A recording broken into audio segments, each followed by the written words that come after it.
Hi guys, welcome to முப்படை training academy. So guys, எல்லாருமே என்னடா புது பேக்ரவுண்டு பின்னாடி ஸ்மார்ட் போர்டு இல்லாமல் பார்க்குறீங்களா? ஸோ நம்ம வந்து கொஞ்சம் வெளியே வந்திருக்கோம், இயற்கை ஷூட்டிங்கில் இயற்கையாக எடுக்கலாம்னு சொல்லிட்டு. ஸோ நிறைய விஷயத்தை தெரிஞ்சுக்க போகிறோம். பிசி கொஷின்ஸ் ஒன்று பார்த்தீங்களா? பூமத்திய ரேகைக்கு அருகில் உள்ள மிக இந்திய பெருநகரம் எதுன்னு சொல்லிட்டு கேட்டிருந்தாங்க. ஸோ சென்னைன்னு சொல்லியிருந்தீங்கல்ல. ஸோ இதே மாதிரி அடுத்த ஒரு கொஷின் நான் கேட்குறேன். இந்த கேள்விக்கு பதில் தெரியுதா பாருங்க. உத்தராயண ரேகைக்கு அருகில் உள்ள இந்திய பெருநகரம் எதுன்னு கேட்குறாங்க. என்ன சார் திடீர்னு உத்தராயண ரேகைன்னு சொல்றீங்க, அப்படின்னா என்ன அப்படின்னு சொல்லிட்டு தானே கேட்குறீங்க.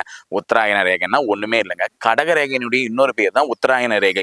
மகர ரேகையினுடைய இன்னொரு பேர் தான் தட்சிணாயன ரேகை. அப்ப பூமியில கடக ரேகை பாஸ் ஆகுதுன்றது உங்க எல்லாருக்குமே தெரியும்ல.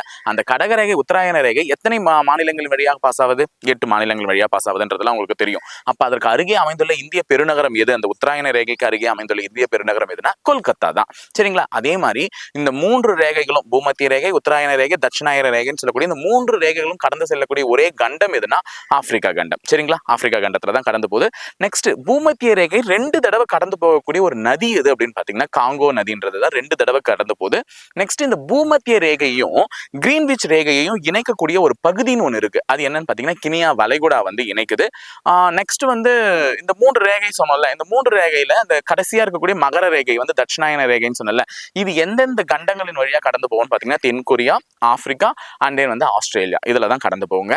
ஸோ இன்னைக்கு இந்த ரேகைகளை பத்தின ஒரு கோடுகள் தானே வாழ்க்கை. அந்த கோடு போட்டு இருக்கக்கூடிய இந்த 3 கோடுகளை பத்தி நிறைய தெரிஞ்சுக்கிட்டோம். அடுத்த ஷார்ட்ஸ்க்காக வெயிட் பண்ணிட்டே இருங்க. நான் வந்து கேட்ச் பண்ணிக்கிறேன் உங்களை. தேங்க்யூ.